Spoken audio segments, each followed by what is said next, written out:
What's happening, guys? This is Jeff Gamble, Indianapolis, Indiana, and this is the Lunchtime Leadership Show, the MLM Lunchtime Leadership Show, and we're going over today law number 3, the law of process. So what we're going to do is we're going to bring on some friends and get the party started here. Hope everybody's having a good morning or afternoon, depending on where you're at in the country or the world.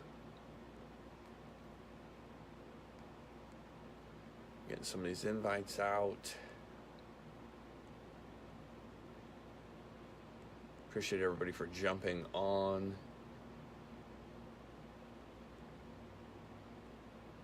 Here.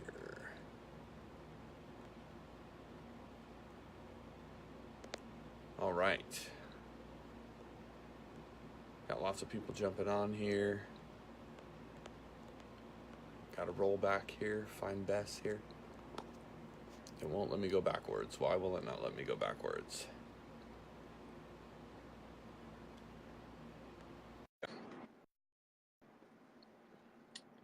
Stephanie, how are you? A bunch of people jumping on here. Benny's here. What's happening, sir? Hi, everyone. Welcome to this MLM Lunchtime Leadership Show. Today is number 3, the law of the process. So leadership is developed daily, not in a day. That's really important. We are Jeffrey David Gamble of My Leadership Network, certified John Maxwell trainer, and Bess McCarty of MLM Millionaire Club, partnering to bring you these generic lunchtime trainings every noon Eastern time from the Facebook group MLM Lunchtime Leadership Show. Our purpose is to help people grow, to educate, empower, and equip entrepreneurs and create independent servant leaders. Over to Jeff. All right, guys. So what we're going to do is jump into this training of the law of process. What is it all about? So leadership is learning over time.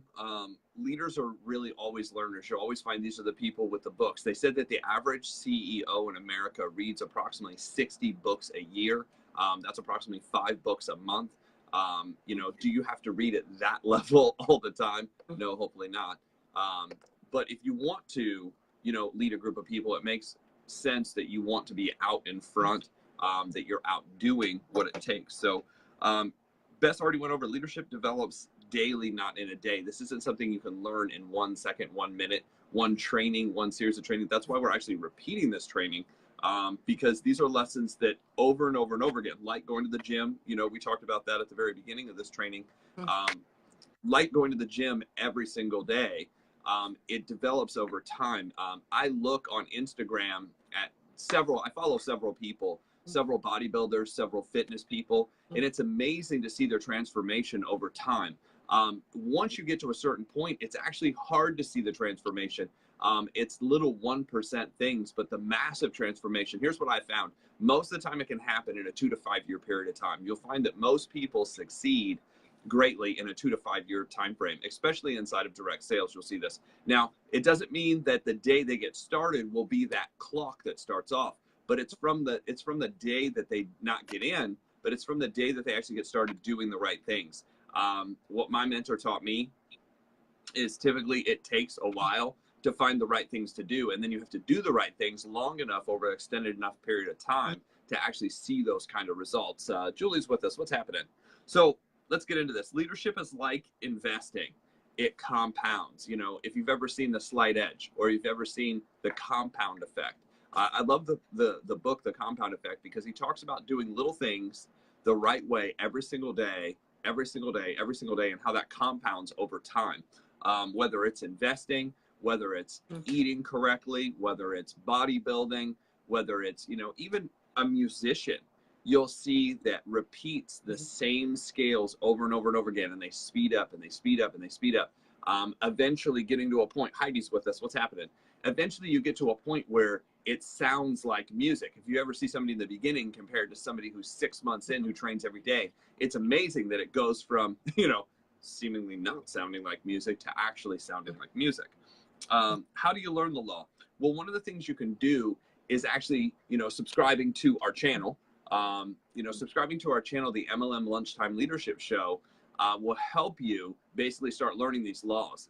We're not just going to discuss what's in the content of the book, but also live examples of stuff that's actually happened, learning the law of process. I have to take people through the law of process when it comes to actually MLM, contact, invite, present, follow up, actually, getting somebody to an event and closing them out. That actually takes, there's skill to that. There's a process to it. What most people do is they want to contact somebody and then they want to take them right to the event. And if you don't learn the invite, if you don't learn properly how to present, if you don't learn how to use third party, what happens is you are in the business, you're actively sometimes in the business, but your results aren't there. And people wonder, well, where are the results? Where are the results? Well, if you learn the whole process instead of just part of the process, what most people try to do is they try to shortcut the process. I have a friend that he's a coach, and he actually just called me the other day, and he's like, you know what I've been doing? And I'm like, what's that? He goes, I've been shortcutting the process. And I'm like, really? What do you mean? He goes, well, what I've been trying to do is I've been trying to create content and then get people to sign up for his coaching program. He goes, I'm just creating content every day, and then I'm trying to create a funnel or something and skip actually sitting down, having one-on-ones, talking to the person. And what we're talking about here, the 10-minute pitch, he's been skipping that. And he's a good friend of mine. He's like, I've always heard you say that, but it's like not until now that I've actually heard it. I don't know why I haven't heard it. I was like, well, when you're ready to hear it, I said, you had so many things that you were trying to create, so many things you were trying to build, you kind of skipped the middle process. He's like, ironically, he sat down with like 3 people and one of them actually turned into a sale. I said, just imagine if you would have shown 30 people, you'd have 10 clients. He goes, well, if I had 10 clients, I wouldn't even need a job. And I was like, well, maybe you should get on that. So engage in this program. That's another thing. Hi, Lori. Lori just jumped on. So engage in the program. Get started. As soon as you get started, you want to make that plan. So living the law of process, there's 5 phases of leadership. Number 1, I don't know what I don't know. When you first get started, you don't even know that there is a process. You don't know what the process is. You don't know how it works. You haven't even seen the process. Then I know what I need to know, meaning somebody taught you that it is contact, invite, present, the follow-up, the third party, and then getting somebody to an event. If you can get somebody to an event, the likelihood of them going through these 5 steps in closing, if you can go from contact to invite, from invite to present, from present to follow-up, from follow-up with third party to actually getting them to the event, you actually have an 80% close ratio if the person, watch this, if the person is pre-qualified. Well, what is the pre-qualification? Well, there's a process I go through for pre-qualification. If I'm going to share a direct sales business with somebody, I want to know that they have a job or a source of income. I want to know from a job and a source of income that they have transportation and communication. I want to know that from transportation and communication, they also have, a family, they're married, or have a significant other. These are just pre-qualifications that I'm looking for. I want the majority of my team. Now, do I have singles on my team? Of course. Do I have, people who are younger on my team? Yes. Do I have people older on my team? But I want people who are, have a job, have transportation and communication, are married, are between the ages of 25 and 45.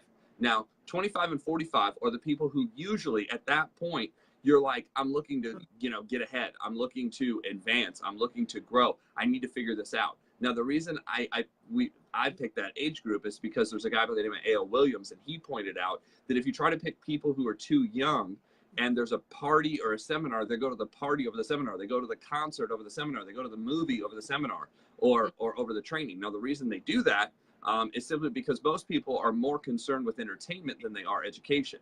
Most of us entertain ourselves to the point where life goes by, but we don't get anywhere, and I've been guilty of this many, many times. So you go from, the 25 married, has a household. There's a couple of different qualifications, about 6, 7 qualifications that I look for in a person, married, household, with kids, ambitious and or dissatisfied. So that's kind of my 7-point list of who I pre-qualify when I'm out there. Now, obviously, if you meet somebody and you show them your business and you go through that entire process and they're not ready, why are they not ready? Have you sat down? And I'll give you kind of an example. I watched somebody work really, really hard all month, and they came to me and they're like, this is stupid. It doesn't work. And I was like, oh, really? And this particular guy's name was Mike. And Mike's like, yeah, this is horrible. It doesn't work. You know, you taught me this process. This is crap. I'm quitting. And I'm like, okay, well, before you quit, can we do like an exit interview and sit down and just kind of understand what you did? So we rolled through, you know, I said, well, how many presentations did you do? He's like 44. And I was like, okay. Immediately, I know there's something that's been skipped in the process. I'm like, how did you contact him? He contacted them the right way. How did you invite them to the presentation? The invite was correct. I said, what is your presentation? You know, present it to me. And he presented over 10 minutes. I'm like, the presentation was right. I was like, now, I didn't hear a follow-up at all because I said, well, who are you using for third party? He's like, well, I'm not. And then I go, wait a minute. So you contacted right, you invited right, you presented right. You didn't necessarily use third party, but even with these numbers, you should have seen results. I was like, let's go back. I said, tell me about this first person that you showed, because he had his entire list. I said, tell me about this person. You know, how old are they? They were the right age. They had the right background. They had a car. They had all this stuff. I said, well, what about an income? I said, what do they do for work? Oh, well, they're unemployed, or they're not working right now. Okay. Then we went to the next person, unemployed, not working right well. Then we went to the next person. Out of 44 people that he showed, 40 of them didn't have any source of income. I was like, oh my gosh. I was like, where were you at? Were you standing in the unemployment line trying to, you know, hand out DVDs and CDs and sitting people down? I was like, how did you find all these people that don't work? You know, I mean, I know that they're out there, but I mean, to find that many in a month, I was like, I want to know where you're getting these people from. You know, is there a sign out there that says, I'm not working, please call Mike for information? You know, I was like, how are you advertising to these people? The law of process. So I said, you know, let's try this again where you actually pre-qualify. I said, in my book, if I'm treating this as a professional, you did a lot of work and you got good at the presentation, but you actually only showed 4 people the presentation, 4 people who could have engaged in the presentation.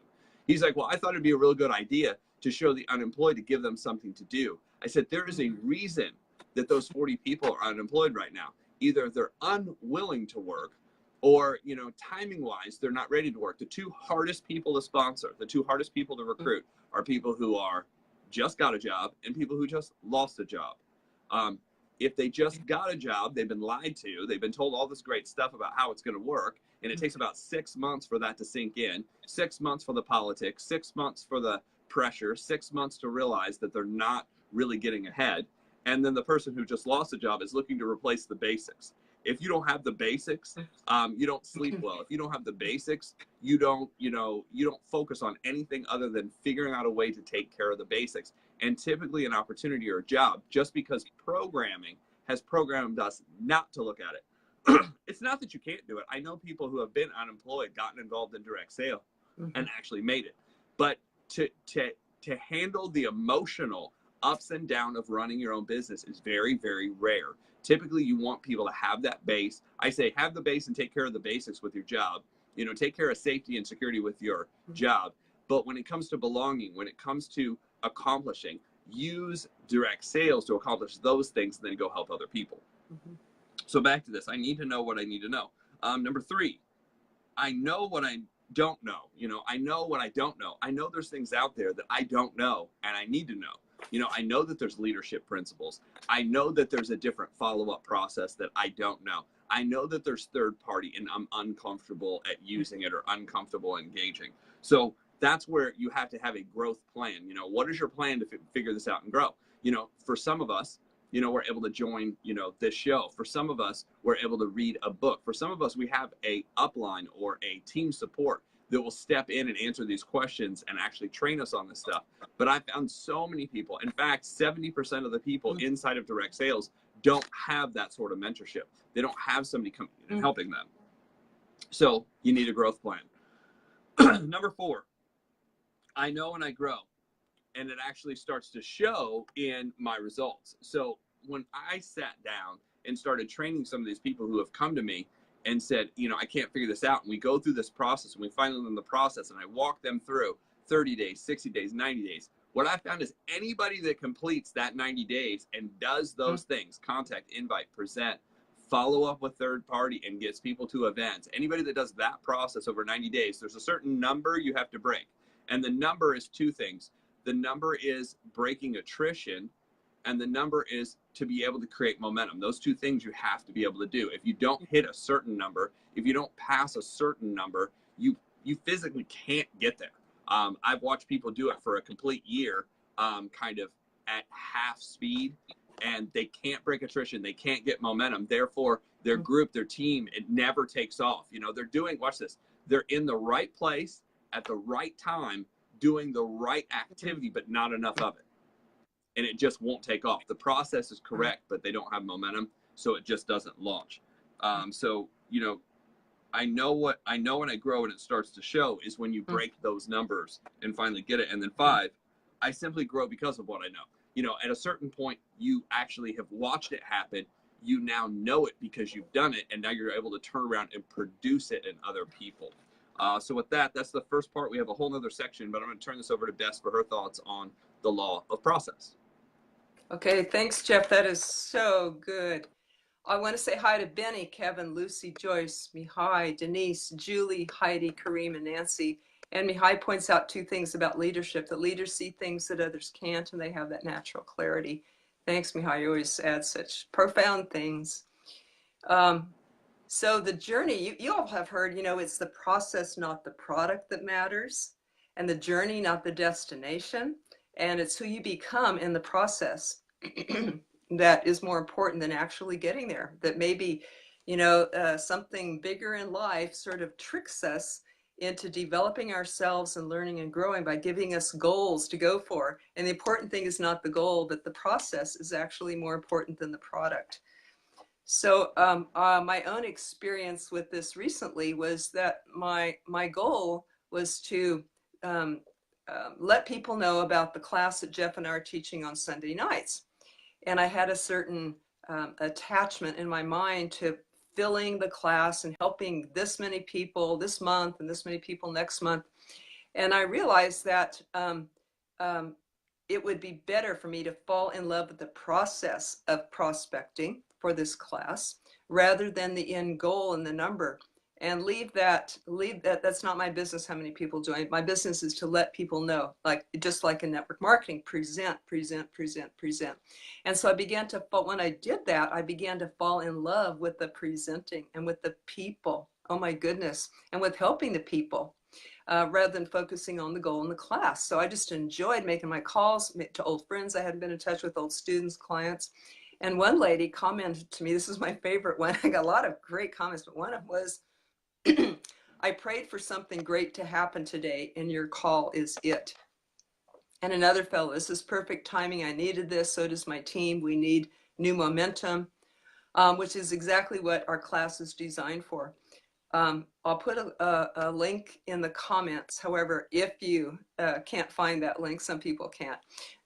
And you're interested, you want to check it out because it's every Sunday coming up in 2 days. It's MLMMillionaireclub.com/basics. MLMMillionaireclub.com/basics. Or if you just want the book with some great scripts, including that Jeff has come up with to enable him to recruit his 500 people frontline that he has done. It's MLMMillionaireclub.com/yes. That's the book, MLMMillionaireclub.com/yes. So the process, not the product, demonstrated to me every morning when I play with my dog. We throw this little toy. This is a cow. And he loves this little cow. We throw it. I throw it for him, and he brings it back. Yeah, this is Charlie. This is Charlie's favorite toy. Over 12 years he's had this, 15 years he's had this toy. And so I throw it, and he's so happy to go and get the cow and bring it back to me and have me throw it again and again. So what does he love? Does he love the end product of catching the cow? A little bit, because he kind of shakes it and all that.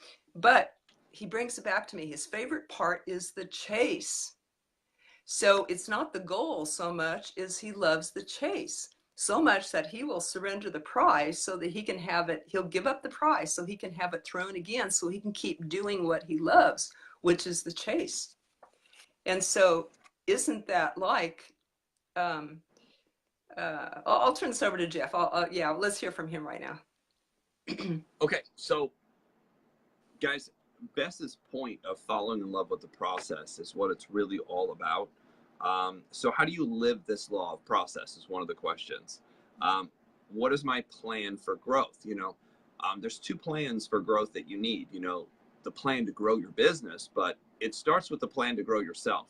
And what I've found is the people who focus on growing themselves daily, their business tends to grow automatically. And the reason being is as you grow yourself, you'll actually attract more people, and you'll be more attractive to people. The reason you'll become more attractive to people is because you'll have something new to talk about. I've found that, I can meet with people regardless if a year's gone by or 2 years has gone by or 5 years has gone by. The conversation when we get together is exactly where we left it last time. The reason being is those people are not growing. And somebody who is growing consistently, you can tell in about 2 minutes, because the conversation takes you in a completely different direction. Oh my gosh, there's this book. Oh my gosh, there's this seminar. Oh my gosh, there's these people. But, the people that are, well, it's the same as it's always been, still struggling, still,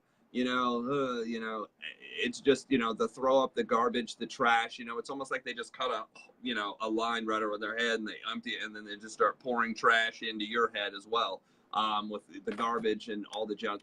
And here's the thing, I started eliminating those conversations. My process is I needed to have conversations with different people. And I started eliminating those conversations. I started taking better care of my time, of who I spent time with and how much time I spent with those people. I still I've got friends that, no matter what, I'll be friends of theirs. No matter what, if they called me, I'll come out, I'll help. But there are certain people that the growth isn't there, and I need to be around people who are moving forward. So what is my plan for growth, for myself? And then what is my plan for growth for my business? That's the second thing. Plan and reflect daily. So what you do is the only way you can reflect daily on what you're doing is actually track what you're doing. So my tracking system for reading is I take notes, so that way I know where I left off. I know, the last time I was on, the computer has an interesting way of actually tracking everything. It was like the last time you were here, there was dust, on the computer. So, you're like, okay, it's been too long. If you're opening the book and you hear the seal crack as you open, it's been a while since you've opened the book. You can't get it open because the last time you were, running around doing stuff and you had syrup on your hands, making pancakes or whatever you're doing. It's actually happened. So, this is part of, I don't eat around any of my books now because, I've spilled coffee, I've spilled soda, I've spilled, water, I've spilled all kinds of things. So I've noticed I shouldn't eat around my books along with, your hands, coconut oil. I've got one of my books. I actually had a rag. I had to wipe it off because I had grabbed it right after a massage and, I still had coconut oil on my hand. Bad idea. So plan and reflect daily. Plan and reflect daily. You can only reflect if you've tracked what you've done. So have a tracking system. If you don't have a tracking system, talk with Bess or myself or another coach about tracking. Because if you're not, what I found is the people who really advance not only have a process, but they track what they're doing. John said, read his book, Today Matters. Read his book, Today Matters, where he talks about, the compounding effect of what you do every day and how it compounds long-term. 4, what will I commit to daily? So, the first thing is figuring out what to do. The second thing is figuring out what you're going to do. And then your commitment level. You can set goals around your activity, set goals around the activity of bringing people through this process. And like Bess said, fall in love with the process, not necessarily the results, because until you fall in love with the process and you're out doing the work and doing the work and doing the work. The same thing is true with, working out. It's like one workout, you usually can't see the results right away. But by the end of the week, the results start taking place in what? In your weight, in your shape, in how you feel. Those things happen first. And then all of a sudden, likely when you start first working out, you won't notice the results as fast as other people will notice the results. Other people will pick up the changes quicker than you will. So leading others to the law of process, list some words or phrases that indicate the opportunity to teach the law of process. Well, I just can't get this thing to work. It seems like I'm out doing it, but it's just not going anywhere, or it's just not going fast enough, or I'm doing the right things. The question is, are you really doing the right things? I always sit down and I kind of ask those questions and figure out, are you doing the right things? And then are you doing enough of the right things? Is there a particular word you're using that you're not supposed to be using? Is there a particular thing you're saying that you're not? You know, sometimes we have these triggers inside of us that get us to repeat these certain things, and we don't even know we're repeating them out loud. We're repeating them out loud consistently, and that's part of the reason why the process isn't working for us. Help people develop from the inside out. The inside out. What is happening on the inside of people is so important to figure out what happens on the outside of people. If you feel good on the inside, that's going to come out. If you feel bad on the inside, that's going to come out. Be bigger on the inside than on the outside. You know, that's where that growth happens to begin with. And some people are like, I'm big enough. No, you want to work on that, you know, your internal growth more than your external growth. The secret of our success is discovered in our daily agenda. We call it the DMO, the daily method of operation, what we do every single day. Well, here's what I found. Whatever you don't like doing is the first thing you need to do. The reason being is if you can create that discipline to do what you don't necessarily like doing right off the bat, very first thing, and you get that out of the way, that's what really compounds. Tony Robbins goes through what successful people do, and he says, you know, you have to understand that most of success, 50% of success, you will not like doing. So the question is how do you trick yourself, or how do you program yourself into doing what you need to do, but do it first? The longer you put it off, the law of diminishing return happens, or the law of diminishing intent. You know, you intended to do it, but the longer you take to do it, your intent in doing it diminishes. You create reasons and problems, and, oh, I can't because of this, and I can't because of that. If reading is a problem, take it to work and do it at lunch. Don't spend the time on your game playing Bubble Pop or Tetris, or, you know, watching whatever your favorite show is. Don't spend your time flipping through Facebook. You know, take out your book, put your phone away. Read that first. And if you're going to spend time on Facebook, put up quotes that you pick out from the book. Put up the quotes on Facebook afterwards. Trust me, it will attract more people. You know, don't distract yourself, you know, design yourself.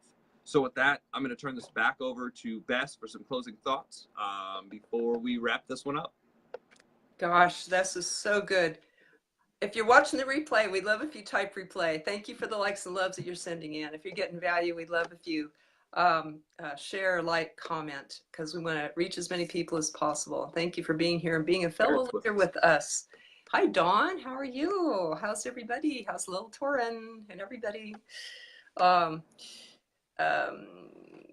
Questions and answers. I'll share a couple thoughts here, and while I do, it's your chance to write in a question if you have about this, about this, the law of the process, about the process, or when you've learned from that, or about leadership, or about network marketing, so that we can answer those questions for you as network marketing coaches.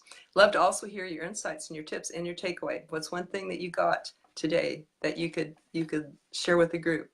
One thing. If you walk away with one thing, we're happy about that. Hello, David Ross. How are you? So good to see ya. Follow David. He's an awesome leader and teacher too. So I love the compound effect. If you save a penny and you double that penny a day, if you save a penny doubled every day in savings, will soon add up to be $1 million. I forget now. I have to go back and look. I'm bad at numbers sometimes. But how long it takes that doubled penny to equal $1 million, that is the compound effect. And that's what doing this, watching the show consistently, getting your personal growth here, just plug in with us a half hour a day, and there you got your personal growth today. And pick one thing, please, and put it into action.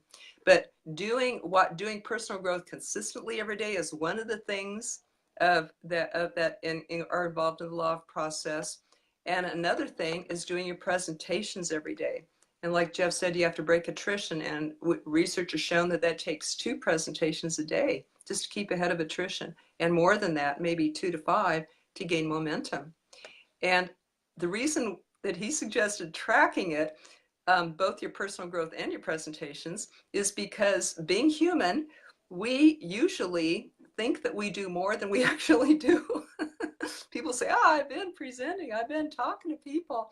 But when they counted up, it was only like, 10 people that month or that year.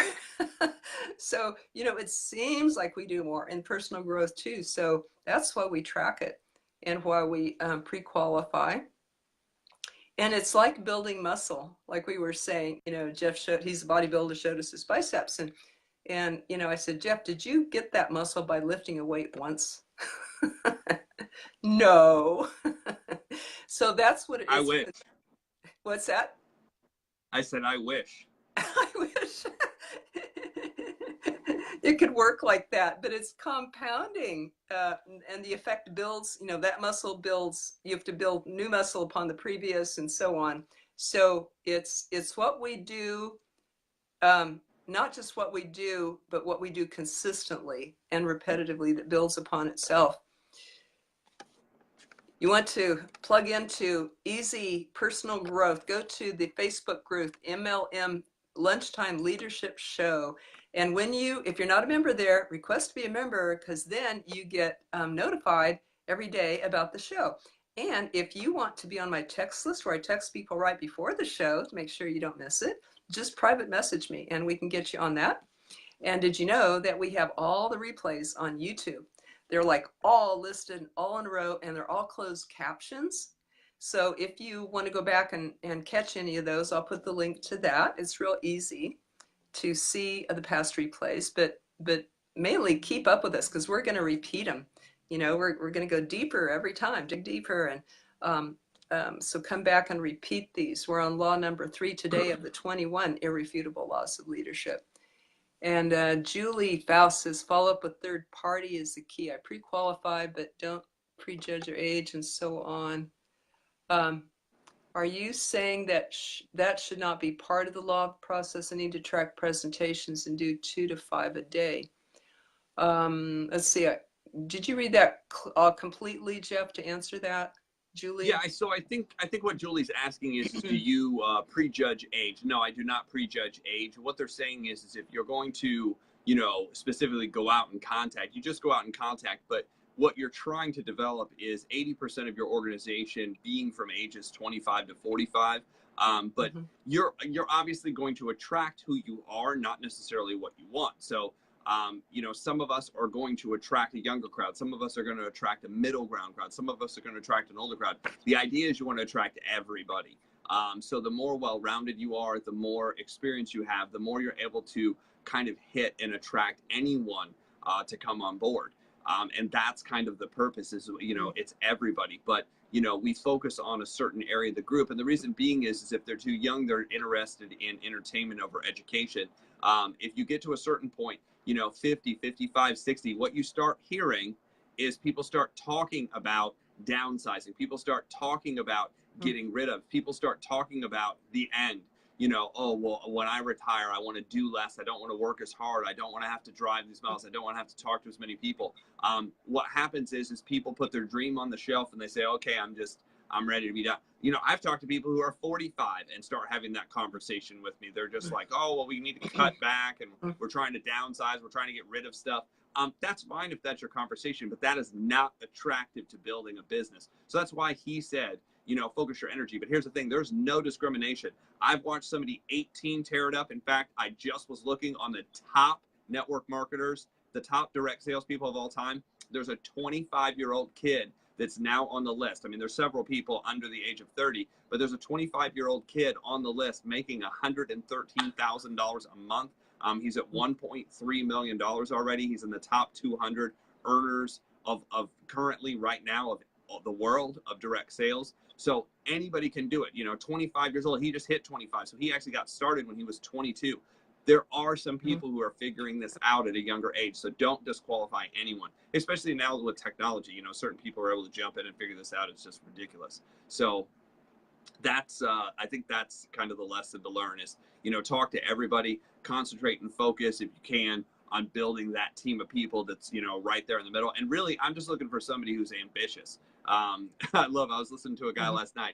He's like, when I first got started, I would sponsor anybody. He's like, because big numbers will attract leaders. I'll sponsor anybody because big numbers will attract anybody. He goes, I'm looking for anybody with a dream. I'm looking for anybody with a desire. I'm looking for anybody with a goal to get ahead. I just wanted to bring them on. He's like, now that I've earned $1 million a month, now I can be selective. He goes, I actually have a list of people to get back with. He's like, and now I could be like, nah, I don't have time for that. Nah, I don't have time for that. He goes, I'm looking for people who are ambitious. I'm looking for people to get started. So in the beginning, be less picky, be more about focused on the process. Once you get to a certain point, if you get to a point where you make $1 million a month, you can be real selective and pick out exactly who you want. With that, back to Bess. Okay, and thanks, Julie. Yeah, we know that, use your intuition, use your feeling. This person, they're hungry. That matters more than age or status or anything like that. But I agree with Jeff. Your time will generally go to those pre-qualifications that he made. But that, there's people that have a heart of gold and a great why, and they're hungry, and they're willing to work, and they're not feeling entitled. And I love working with grateful, happy, energetic people who have a track record of action.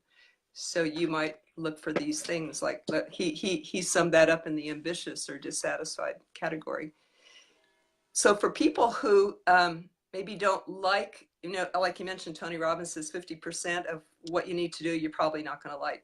For people who want a little tip to help do that, what one lady did was she put a picture of her children by the phone when they used to, before cell phones, but she would put a picture of her children in front of her as she called because that was her why, and that helped her to maybe hopefully fall in love with the calls. And some people will give themselves a reward, like after I make my calls, then I'm going to put on some music and dance, or I'm going to do something fun that I like, or I'm going to go shopping or buy myself something nice, when I recruit 10 people or whatever. So rewards and kind of tricking ourselves, or like my method, I ended up falling in love with the people as I was making the call. So that in itself became the reward. Hi, Judy. I'm so glad you're here. So glad you made it on. And hi, Becky, if you're around. So our next one is the law of navigation, and that's about, Monday will be the law of navigation number 4, and that's about, it's not important just to steer the ship, but to make sure we know that we're going in the right direction, right? Not just be busy, but have a big plan that this busyness leads us to that goal. So we hope you join us then. We'd love to see you on our Sunday night class in 2 nights. I'll put the link in there.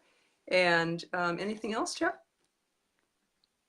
I think that's it, guys. We're here every day at noon Eastern Standard Time to be able to bring you the show. So if you need to get this out to somebody who can't join us directly at this time, we actually have a YouTube channel along with a Facebook group, the MLM Lunchtime Leadership Show, so you can see the replay. Also, we're putting these on YouTube so that way our deaf team can actually have access to this information through closed captioning. So if you happen to run into somebody, hey, this is a great thing to be able to share with them, if that's the case. Other than that, we just appreciate everybody for joining us. Like always, send it out to people, hit the likes, hit the shares, any comments or takeaways that you have. We just want to make what we're doing better. So we appreciate you for, joining us, and we hope you're getting a lot out of it. We know we are. And we'll see you tomorrow at the same time, same place. Thank you so much. Nope, not tomorrow. That's one more. So it is Friday, right? So it's actually this is what happens when you're in network marketing yeah. and you're going fast enough. You forget what day it is. I didn't even remember what day it was. So we'll see you on Monday for lesson 4. I know it. Yeah, thanks, watch guys. The replays tomorrow, you guys. Okay.